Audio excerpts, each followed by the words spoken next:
hospital specialists and pediatrics. We actually even have a pediatric person who also does anesthesia to help us.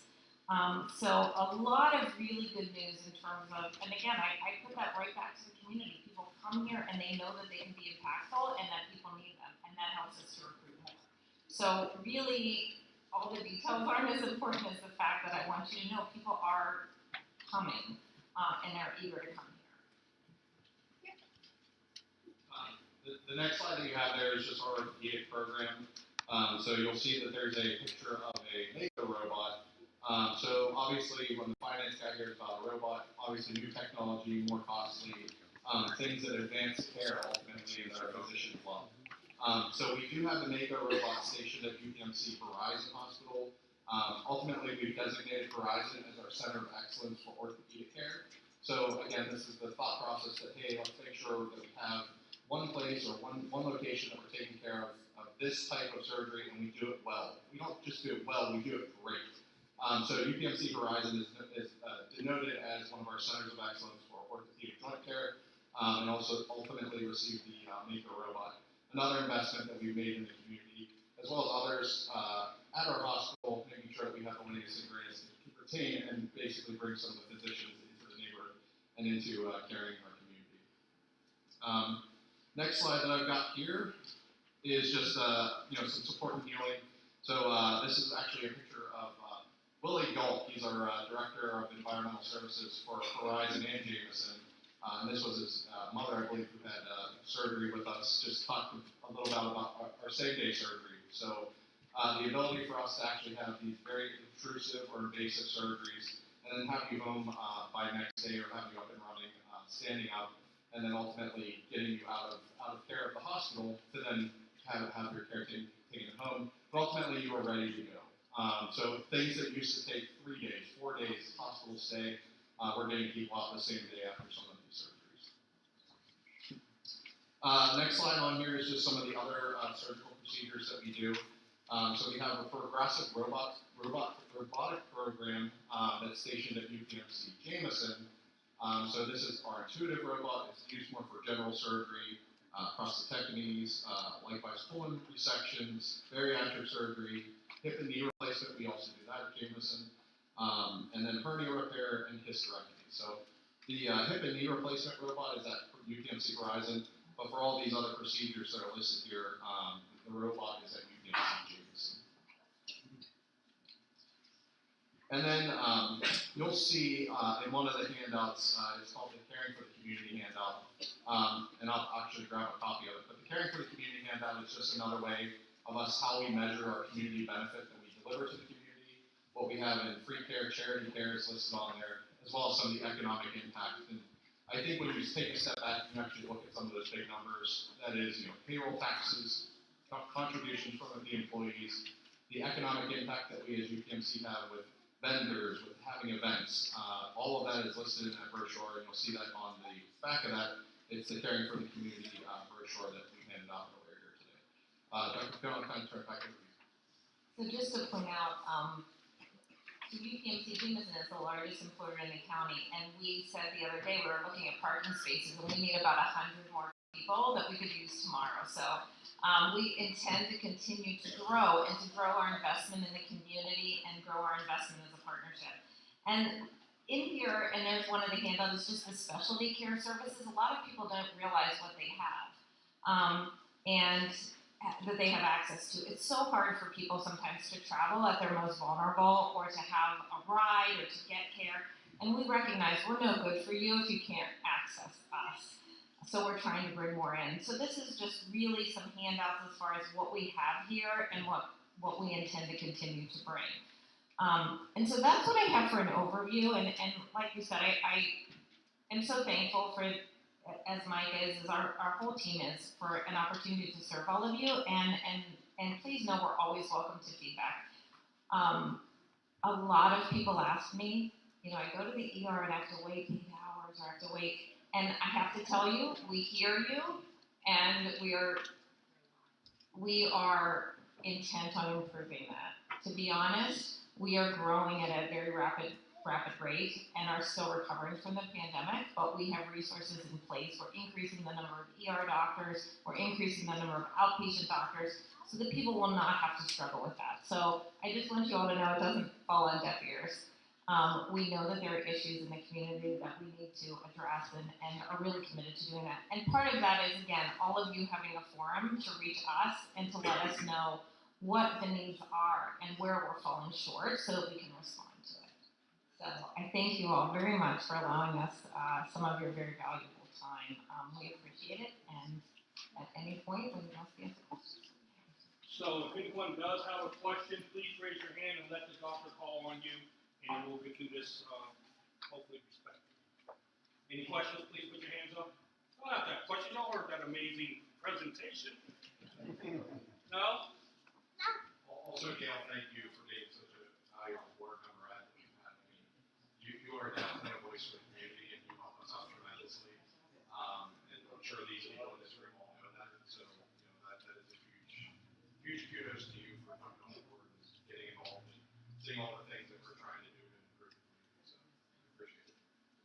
And while I have you all here, I have to ask, does everybody in this room have a primary care doctor? I'm trying to see, are you guys able to get appointments and get care when you need it to some extent? Yes. That's good. That's good. Because again, it's our driving factor. We want to make sure that we're addressing everybody's needs and that people are at least able to get care. Thank you. Do you have an endocrinologist? So right now there is like a 1.3 endocrinologist, right, who's stationed at Westgate. Endocrinology has proven to be extremely difficult to recruit into, but there is an endocrinologist there. And what we're trying to do is to augment that. So see, how can we extend on what we have? Because there's so many people with diabetes. So it's been a huge issue. Like, are there ways we're really looking at novel ways, like could the endocrinologist, could you have a clinic on your phone? Like, could you do, does anybody here use telemedicine on their phone, or is it something that people are comfortable with? Do they, it's like messing with? I'm asking because my husband, every time he gets one, he goes to They an leave. appointment, Right. and And then they're gone. then Yes. he's got to find somebody else, or he has an appointment ready. And Yeah. you say, yeah, you need to find somebody else. So, but I know he's done telehealth on some other things, but I'm forever with that. Yeah, endocrinology has been one of our biggest issues in terms of trying to exactly, I think you spelled it out very well, is people get comfortable with somebody, and a lot of it comes down to managing people's blood sugar, which is a huge issue, right? And we need to have a much stable way, whether that's through endocrinologists or a specialized primary care or a specialized clinic to manage diabetics' concern. So it's something that we're working on, and I tell you, if we can't find enough endocrinologists, we're really looking at ways that we can treat that patient population.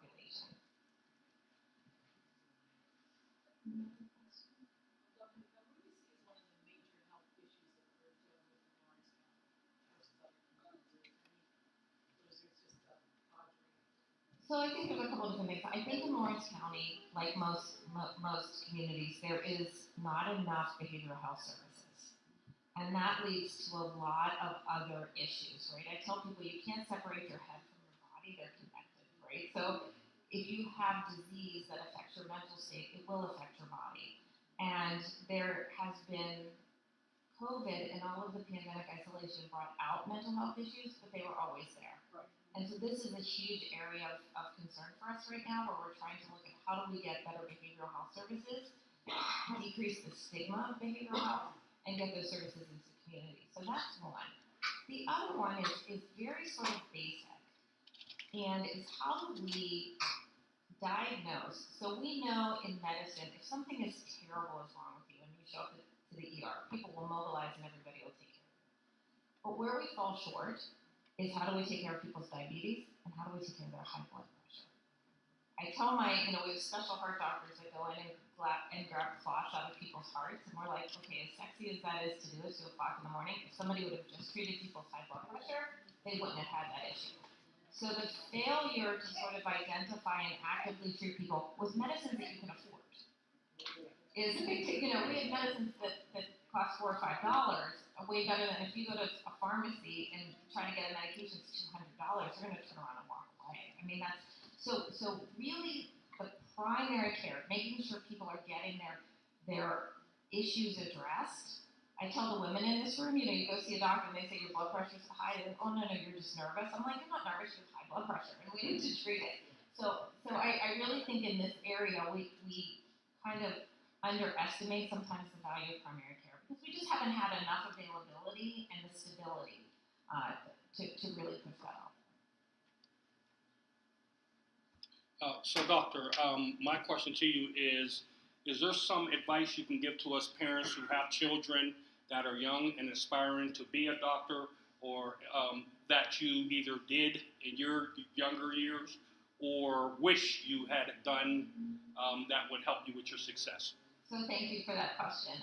Anybody who's interested in healthcare, and I honestly, I have myself and a whole team of people who would love to mentor people and give advice. Healthcare is a wonderful field for serving others. And I always tell people who work in health, who are thinking about healthcare, although I may work long hours like a lot of people do in this room, I don't feel like I burn out. And you know why? Because every day when I get up out of bed, I feel like what I'm doing makes an impact on other human beings. And I think that when you work in healthcare, you really feel that, especially in our areas. People need us, and they need people to help take care of them. I also don't want people to think, at a time when I come from a large sort of ethnic family where a lot of, my grandparents didn't even graduate from high school, and a lot of people didn't think that women should actually be educated. And one of my great aunts said to me one time, like, you're really good in school. Maybe you can marry your cousin. Like, that was the highest form of interaction. And so, like, I don't want people to ever think that, like, where we come from and the people we're around or whatever our circumstances are, there's room for us at the table. I bring a more community and rural perspective to you can see that I'm very proud of.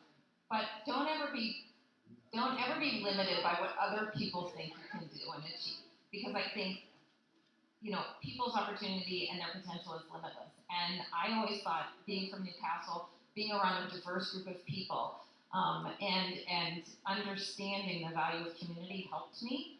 But I think there's a lot of people who would be just like me but didn't think that they could actually do it. So again, use me as a resource. Gail can always get a hold of me. Our team, we're happy to mentor people because it's amazing to me what the community brings to us. I assure you, you will give more to us than we can ever give back to you. And, I really mean that. So I encourage everyone. I think healthcare is a wonderful field. Every field has stress, but how often do you get the chance to impact other people? And I think that's very special.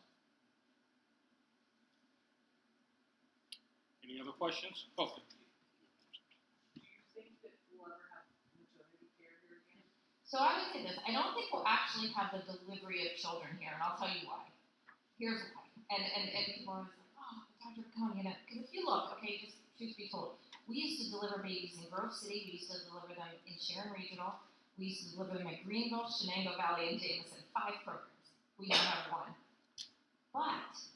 But in order to do it and do it right, so the delivery of the child, now, as opposed to like even 10 years ago, we have an anesthesiologist, so the special doctor that helps to put you to sleep in-house. We now have a pediatrician who is in-house and the OBGYN. So you need 3 specialty trained physicians in one building in order to provide the care we want to provide. So when it comes to the delivery of the babies, that's going to stay at Shenango Valley because we can offer that services, and one of the ways that we can continue to really amplify what we do, build up our neonatal intensive care unit, bring more resources, is to have it in one place. That said, the women's robotic surgery is going to be at Jameson. We're going to increase the office so that you can do everything other than actually have the baby at that place. But as these care, for example, our radiation, why don't we have radiation here and have it in Shenango Valley? Because where we have it, we're able to have 2 doctors, a specialized physicist, like offer services that we would never be able to offer in a community services. So for Jameson, it's the ICU. We have a 12-bed ICU. It went all the way down to only being able to keep 4 people. It's now up to 10, and I guarantee you by the end of this year it'll be up to 12.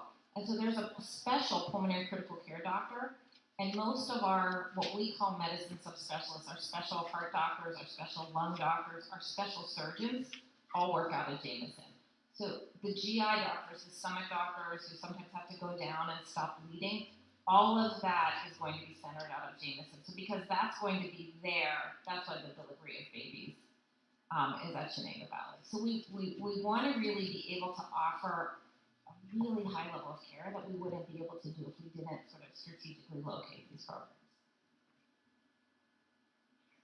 Hi, I have to say I enjoyed working with your mother at the high school, when she taught math. One of the questions that you asked a little while, one of the things that you said before about the community and how great this community is, first off, and how a lot of times students don't understand or believe that they can do those great things because of what they're mainly surrounded by, financially, whatever those situations may be. So me being a high school counselor, I see students who I feel like would be really great in a medical field because of just their basic talents, their gifts that they have, and how they care for others, but they're very intimidated about getting a loan, financial pieces, because it's just overwhelming. So my tactic this year is to try to get them, if they say, I just want to work, I want to get them into UPMC so that they can start maybe at the ground level, but be surrounded and see there's so much upward mobility that I could be a tech here where, you know, I may start off doing things in the kitchen, but I could actually do this or I could do that. So just trying to make, me personally, I'm trying to make connections. I've had some connections with manufacturing coming in and talking to our students. Because even having them go there, it doesn't happen. It doesn't always happen. So having them even come on into the high school and speak to them in a place where they're comfortable, let's be honest. You can have the best place in the world, but if they're not comfortable or if they're intimidated, they're not going to go. And I have the numbers because I have the kids. You guys need the numbers. We need the connection. We'd love that. And in fact, I'll make sure you have my cell phone number because this is what Mike and I talk about this all the time. We want to reach the kids because we have people in our organization who started off at whatever entry level position that we had. Some people, you know, we have people at very high director levels who started off passing trays in the cafeteria, or, you know, we want to be a source of opportunity. And one of the things that we can do is when people come in at whatever level they are, we can help them with their training. We can help to pay for it. So it is a big, huge. So our biggest issue is being able to just have someone tell us where we can help. I'll come into the school myself. Mike will come. Our team will come because we know that the best way to strengthen a community is from within. The people that are here just care a little bit more about what goes on. And again, I'll make sure that you have my number. We'll come in. We want to identify people so that they know there is opportunity. And honestly, we have opportunity at every single level. Every single level. So I would appreciate that. We would all appreciate that. That would be fabulous. And I know our volunteer service program is looking for high school students. So we're starting to open that up to high school students. So even if that's exposure and community involvement, that's another way for them to get in. It may not be paid, but also we have the paid capability too. So Dr. Cohen's actually a good example of this, right? Because she was telling me back in the day she would post payments that were received at the hospital, volunteering or be at the hospital. So she got exposure to the hospital at a very young age, right? And they said they saw what was going on, and you decided to go. Yeah, I worked at the hospital. I started when I was about 15 years old. And I worked in places that Mike didn't know they existed. I was like, yeah, that floor way up there, and we used to go through boxes. And at one point, I was a nurse's aide. You know, I've worked in all sorts of aspects of medicine, and I love that. If you can carry it all with you. But we really want to help people to believe in who they are and what they can do. And so we welcome those opportunities. That's really honestly what we want to be as a UPMC hospital in our community, is really driving things forward and being a good partner. Well, thank you guys. Thank you so much. Thank you. So much. We are so appreciative.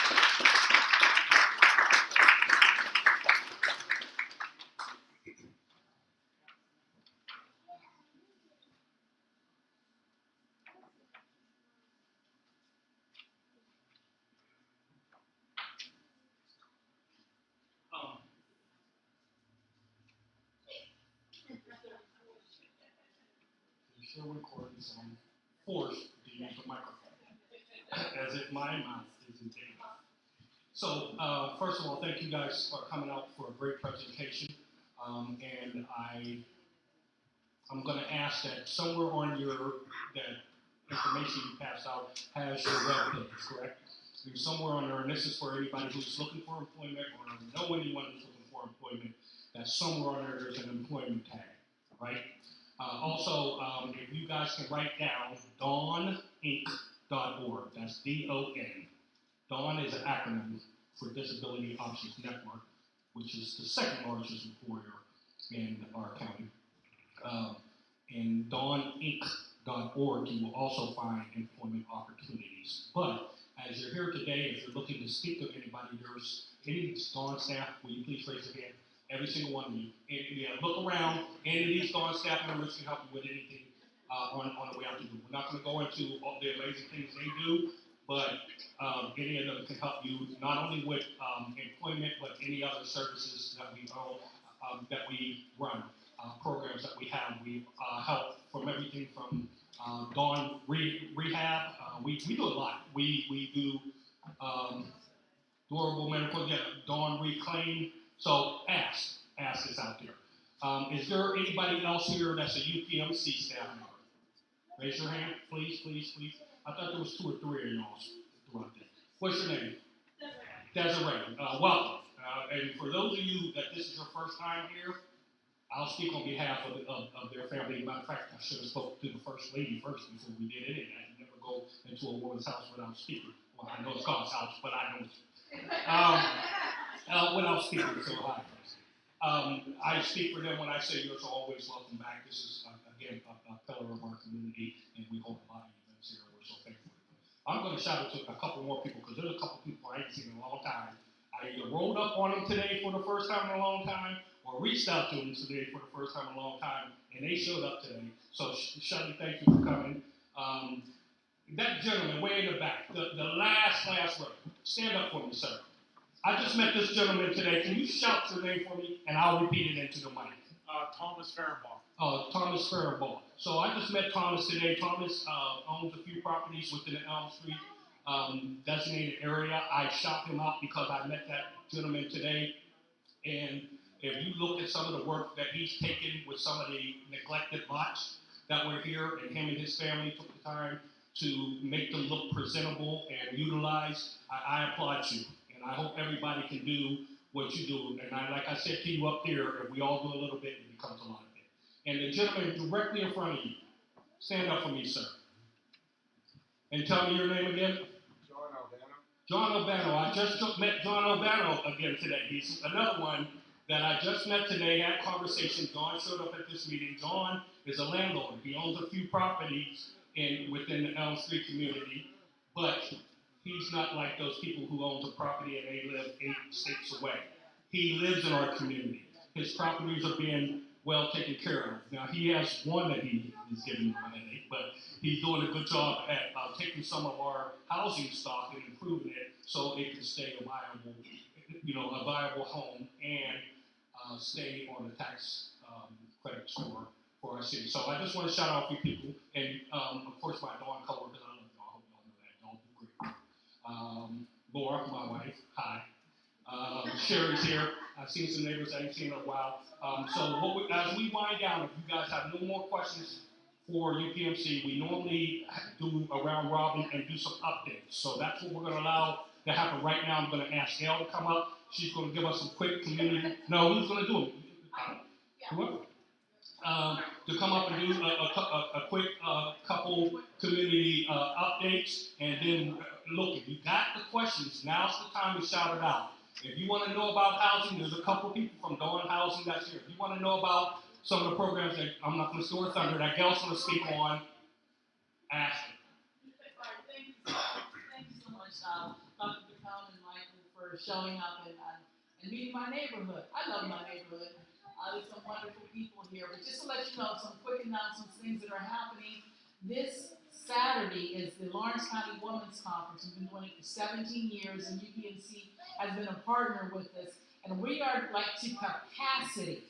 We're like to capacity, so it's a great way to meet some of the new doctors and and learn some new things about our community. Like she said, we have a lot of younger doctors that are in our area, and I'm really excited about that. So it's an opportunity to meet them. If you're interested, please let me know.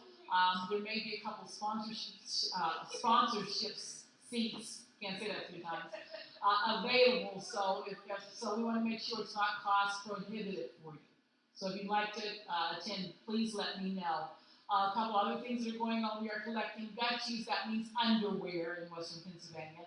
So we have the gutchie drive going on until the end of March. So you can drop those off at various sites. Carney's Cleaner is a big collection for us. Berkheimer out in Wilmington, and also the United Way office.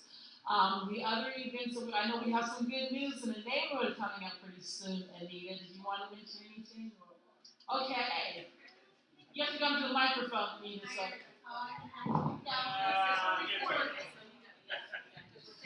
Okay, everyone.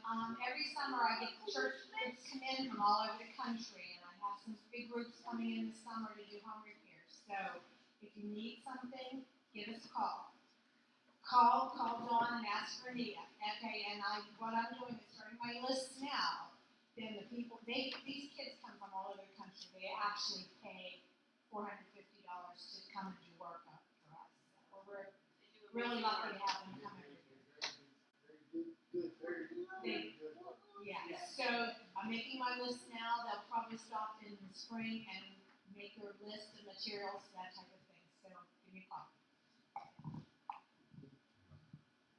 Hello, Jeff. I was looking for you. I'm glad you made it. He said, I'm coming because Dr. Pacone is my boss. Okay, the other thing I wanted to mention, I know we're just getting started. I know we have a cleanup day coming up pretty soon with recycling with the courthouse. That's coming up, I think, in April or May. So just watch out for that. And we'll be cleaning up the neighborhood or something like that. We'll be doing that again. The date is set, I just forget. Okay, all right. It's coming, but Kenny will post that. Yes, but also to let you know that we're getting ready for the summer feeding program. So we will have, the tent got damaged last year, but we will have the tent back out this year. They're going to get it repaired, so we'll have that ready. And also looking at various sites. So we're having a meeting tomorrow with the Greater Pittsburgh Food Bank, and we'll be looking at a lot of the disparate, the food deserts that we have here in Morris County. We have quite a few by neighborhood. Those are areas where children are eligible basically for free lunch whenever they're in school, but when school is out and the summer starts, a lot of them are going hungry. And those sites are available to provide them with healthy meals, and we also do activities with them. So it's a great way to make sure that our children are being fed, and we're putting something into their head. Yeah, so we want to make sure, because we have classes here, we kind of do vacation Bible school with them on Tuesday, so we'll be doing that again in the neighborhood. If anyone wants to be involved, we can always use volunteers. So you can just reach out to me and let me know if you'd like to be engaged in that. Myra, I'm forgetting something? Oh, yes. That was right there. You saw it on my head. Yes, and don't forget, if you're looking for any health and human services, you can just dial 211. It works like 911, or you can go to pa211.org and get information. You can also chat on your phone. So if you have a question, if you're looking for a service, you can do that immediately. It's open 365, 24/7. There's always someone online that you can talk to get information. And they will provide you with a list of agencies and services, and they will also ask lead-on questions. Because if you're in need of food, there's probably something else going on with utilities. So just to make sure that that all your needs are being met. But you can just call 211 or go to the website for more information. Anything else? Or does anyone else have any other announcements? Yes. That's pa211.org. I'll give you my business card because it's right on the back of it too. Or you can just call 211. Just dial 211, just like 911. And in fact, it's set up that even some of the calls at 911 they can divert them to 211 because they're not emergency calls. Okay. Anything else? I think I'm finished. Okay. Thank you all for coming.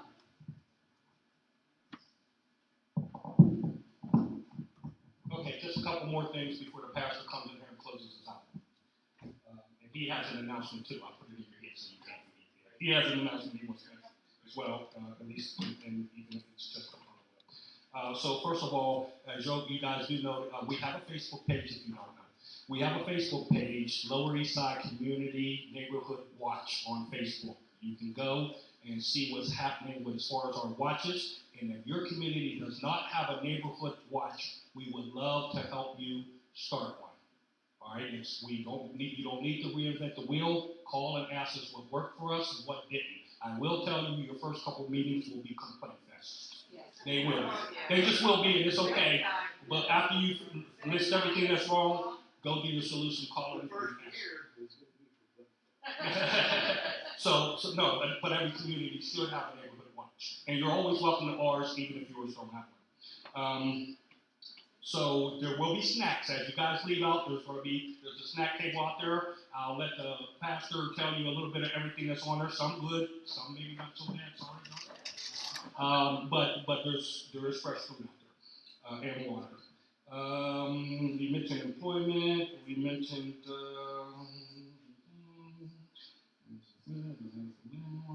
May 4th is the date of the neighborhood cleanup. That's the Lower East Side neighborhood cleanup. If your neighborhood does not have a cleanup, I encourage you to start one. We'll help you with that as well. Come to us and say, I live in this area, it's always dirty, or even if it ain't always dirty, and you guys want some people to go out. We encourage you to come and help us with ours. It will be here, except for I didn't fully discuss that with the pastor. Hopefully it's going to be here. Hopefully the Bible Way Church of God in Christ. Did I send you the date? I don't know if I did or not. I thought we communicated it. I'm sorry. All right, so we're good. We will be here then. And the first year, I think we had 70, 80 people show up and walk the streets picking up garbage. You say, why would I walk the street and pick up somebody else's garbage? A couple of reasons. One, you're giving back to the community you so-called love. You're giving back to the community that you live in. And if you have a teenager or any child, me walking the streets with my 16-year-old daughter, she is 16, right? Walking the streets with my 16-year-old daughter, some of the greatest conversations you'll ever have with your child is during those moments. She lets her guard down. I am, at that moment, not daddy. I am a co-volunteer who's walking the streets, picking up garbage, and we have fun. We laugh, we joke, we eat, we dance. We have a great time with our cleanup. So if you want to know how to do a cleanup, come participate in ours. And not only that, plug in somewhere else. I tell people all the time, you have 730 hours in a month. Give 2 of them back to your community. Volunteer doing something. Be a kinder person, please. That being said, I don't think, unless you have any questions for me, Yes, sir. What are you supposed to talk about? Like some kind of neighborhood housing? Absolutely.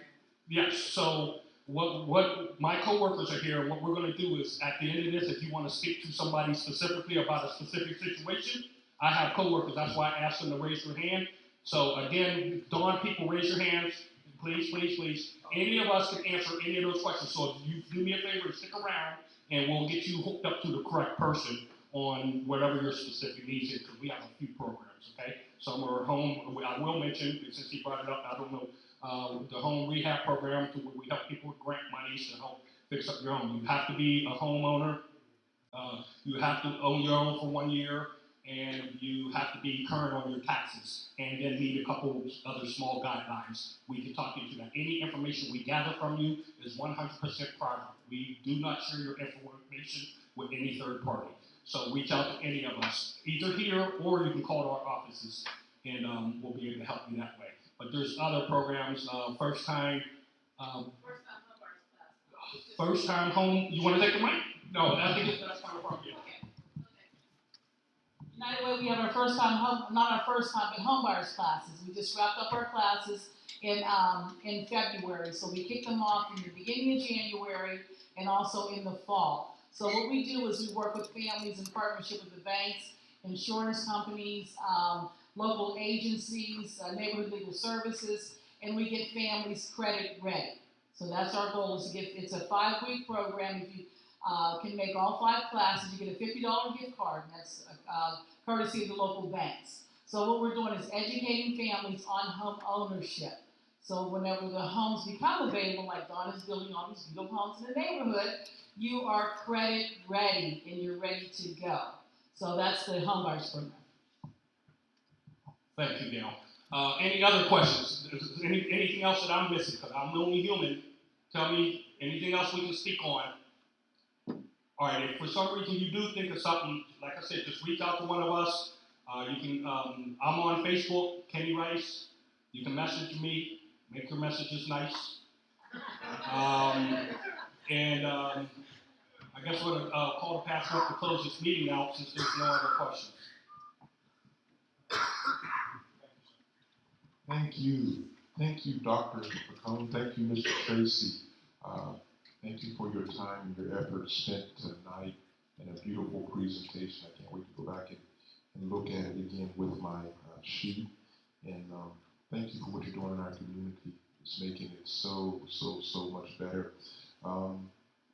Before you go home, that's why I had to run out. We just got a donation of lettuce, grapes, Apples, bananas, oranges, bananas, chopped onions.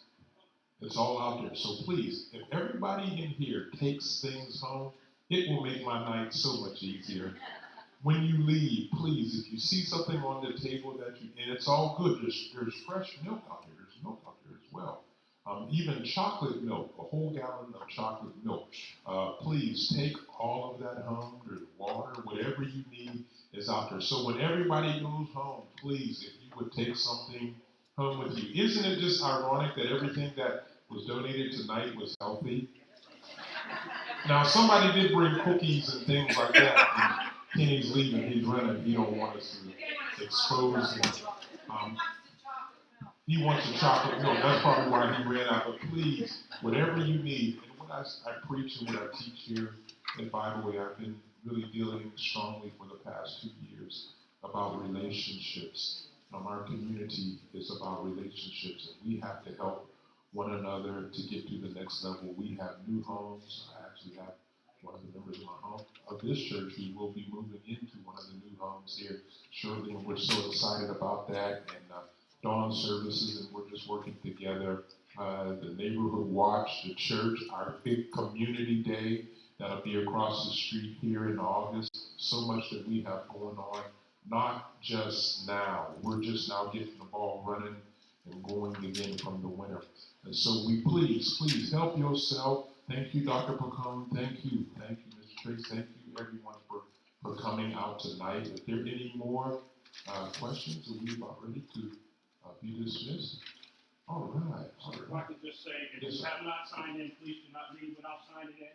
And back on that table that he just mentioned, there's also some of these little slips for your potato chips, courtesy of Darn Recovery. See what I mean? They were Darn Recovery. So if you know anybody, and we probably all do, someone who's struggling with an addiction, give them a quick prayer, of course, but there's help in our communities too. So these little potato chip clips, magnetic, are on that table. All right. Thank you, Sister Marley. Yeah, services at 11 o'clock on this coming Sunday morning. This Sunday morning is Youth Sunday. And I was told that this Sunday is going to be Sneaker Sunday. So we have to wear our favorite sneakers and our jerseys and, stuff like that. So this Sunday will be Youth Sunday. We have our Hispanic prayer, which is going to be happening this coming Sunday. So many different things. One of our missionaries or ministers or elders will be bringing the word on this coming Sunday. So, if all hearts and minds are clear, come and see us. If you don't have a church home, please come join us. We love to have you.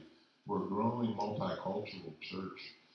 It's just a blessing because heaven's going to look like this. Look around this room.